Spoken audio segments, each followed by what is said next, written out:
There was such events that happened, in succession that is part of it was my destiny.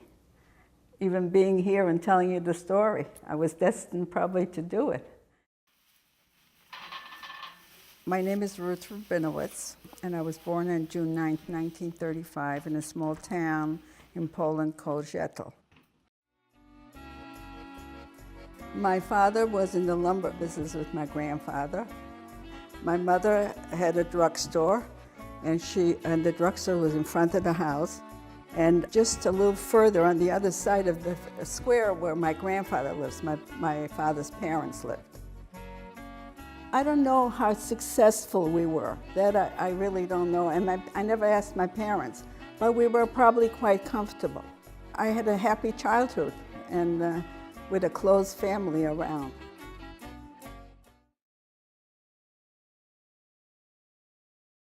And then there was a notice that all the Jews have to go into a ghetto.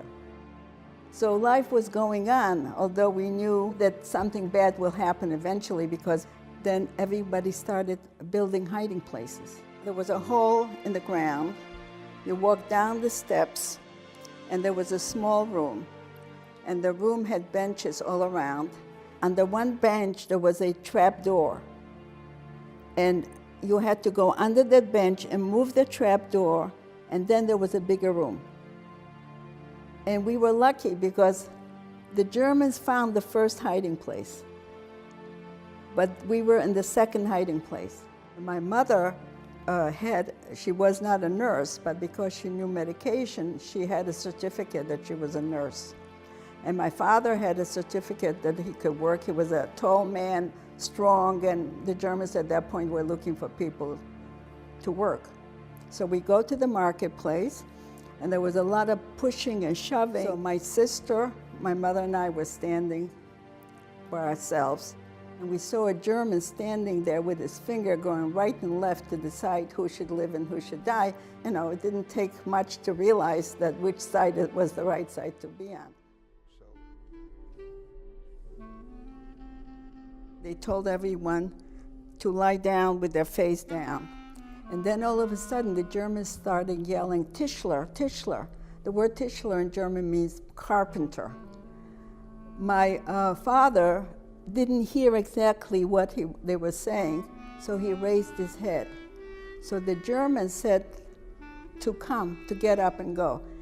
There was a movie theater in Zetel where they gathered all the Jews, and from there they took him to different ghettos for work. So my father ended up in that theater.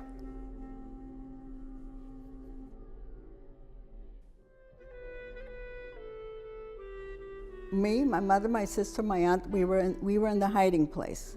We stayed there a whole day. We stayed there at night, and we stayed there another day. And we heard everything that was going on. The Coopermans had a child who was, he was a little boy, maybe he was 2 years old, and he started crying. And someone in the hiding place put his hand on the baby, the mouth and the nose, and choked the baby to death. Always in a group. We were called Segment2Ruth, a family group, so we weren't with the partisans. But the partisans, when they went to get food or something, many of them brought some things to us. In the wintertime, my sister and I had these boots, but they were just, like boots that you put the felt inside the boot. We only had the felt. So walking around a whole day in the snow, it used to get wet. And I remember my father used to say to us, we should sleep one on top of the other so that our feet wouldn't freeze. My sister used to say to my mother in Yiddish, "Mir als eins nicht überleben." Meaning, no matter what you do, we're not going to survive. And my mother used to get so angry at her, and she used to think, oh, a child said it, maybe it's true. But I was the opposite. I always am. I'm a very optimistic person. And I never said that. I used to say, we'll survive.